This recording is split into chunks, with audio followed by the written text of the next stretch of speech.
अस्सलाम वालेकुम viewers, welcome back my YouTube channel Pindi food ideas. आज मैं आपके लिए एक चटनी की रेसिपी लेकर आई हूँ जो कि बहुत ही मज़े की होती है, बहुत ही गर्मियों में खाई जाती है और ये बहुत ही हाज़मेदार होगी चटनी। तो आप इसे अपने घर पे बहुत ही ईजी से बनाएंगे और बहुत पटी सी चटखारा सी ये चटनी बनकर तैयार होगी। बहुत ही हाज़मेदार चटनी होगी। तो यहाँ पर अब हम वीडियो को स्टार्ट कर लेते हैं। तो यहाँ पर मैंने पुदीना लिया है। पुदीना को मैंने बहुत ही अच्छे तरीके से धोया है क्योंकि इसमें बहुत ज़्यादा मिट्टी होती है, इसलिए आपने भी ये ख्याल ज़रूर करना है कि आप इसे बहुत ज़्यादा अच्छे तरीके से धोएं ताकि सारी मिट्टी वगैरह गर्द निकल जाए। धोने के बाद इसे हम थोड़ा सा हवा में रख देंगे ताकि इसका एक्स्ट्रा पानी जो भी होगा वो रिमूव हो जाए, सूख जाए। तो यहाँ पर मैं इसे थोड़ा सा खुश्क कर लेती हूँ। तो यहाँ पे इसके हम सिर्फ पत्ते ही लेंगे क्योंकि हमें इसके पत्तों की ज़रूरत है, ये डंडियाँ हमें नहीं चाहिए। हम एक बाउल में इसके सारे पत्ते हम इसके तोड़ लेंगे। ये चटनी बहुत ही ईजी सी बनती है, हर घर में बनाई जाती है और अगर आप ये चटनी एक बार बनाएंगे तो आपके घर में बार बार फरमाइशें होंगी। और क्योंकि ये चटनी बहुत ही हाज़मेदार है और आपके जो भी मैदे के मसले होंगे, अगर आपको कॉन्स्टिपेशन वगैरह भी होगी या मैदे में बहुत ज़्यादा तेज़ाबियत जलन वगैरह भी रहती है, तो ये उसके भी बहुत जल्दी से हल करेगी और बहुत ही ये मज़े की होगी। ये आपको बिल्कुल भी जलन नहीं करेगी सीने में और ये बहुत ही इजी से तैयार होगी।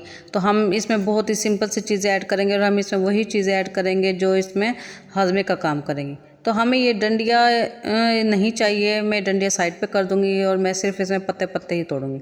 आप इसमें चाहें तो आप इसमें धनिया का भी इस्तेमाल कर लें। यहाँ पर धनिया मैं इसमें नहीं डाल रही, आप चाहें तो इसमें धनिया भी डाल सकते हैं। गर्मियों के मौसम में ख़ास तौर पर सालन वगैरह को दिल नहीं कर रहा होता और ना ही समझ आ रही होती कि क्या बनाएं, तो आप ये चटनी बनाएं और आपके बच्चे बड़े सब शौक से खाएंगे।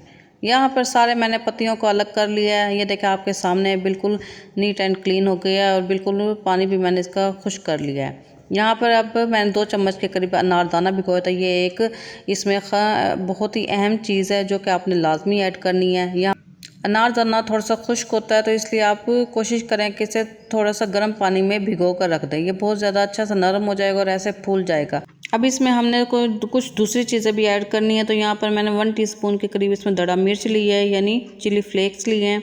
और यहाँ पर 1 टीस्पून के करीब मैं इसमें नमक ऐड करूँगी। नमक और मिर्च आप अपने टेस्ट के अकॉर्डिंग डालना। 4 से 5 जवे जो कली होती है मैंने लहसुन की ली है और 1 टीस्पून इसमें मैंने ज़ीरा लिया है। 2 से 3 अदद मैंने ग्रीन चिली है और 1 मीडियम साइज़ की प्याज लिया है और 1 मीडियम टमाटर लिया है। तो ये मिर्चें आप अपने हिसाब से रखना। मैंने यहाँ पर 2 से 3 मिर्चें ली हैं तो ये बहुत ज़्यादा स्पाइसी नहीं थी। तो यहाँ पर मैं इसे ब्लेंडर में बनाऊंगी। आप चाहें तो जो पत्थर की कुंडी होती है आप उसमें बनाएं, वैसे उसमें ज़्यादा अच्छा मज़े का टेस्ट आता है, लेकिन अगर आप ब्लेंडर में भी बनाएंगे तो इसमें भी टेस्ट अच्छा ही आएगा। तो यहाँ पर मैं सारे इसमें पुदीने के पत्ते ऐड कर दिए हैं और जो हमने अनारदाना भिगो कर रखा था वो भी मैंने इसमें ऐड कर दिया। अगर हम अनारदाने को कुंडी में करेंगे तो ये बहुत ही अच्छा सा इसका पेस्ट बन जाता है, लेकिन ये ब्लेंडर में करने से इसका पेस्ट नहीं बनता, इसके बीच थोड़े से खड़े खड़े रह जाते हैं।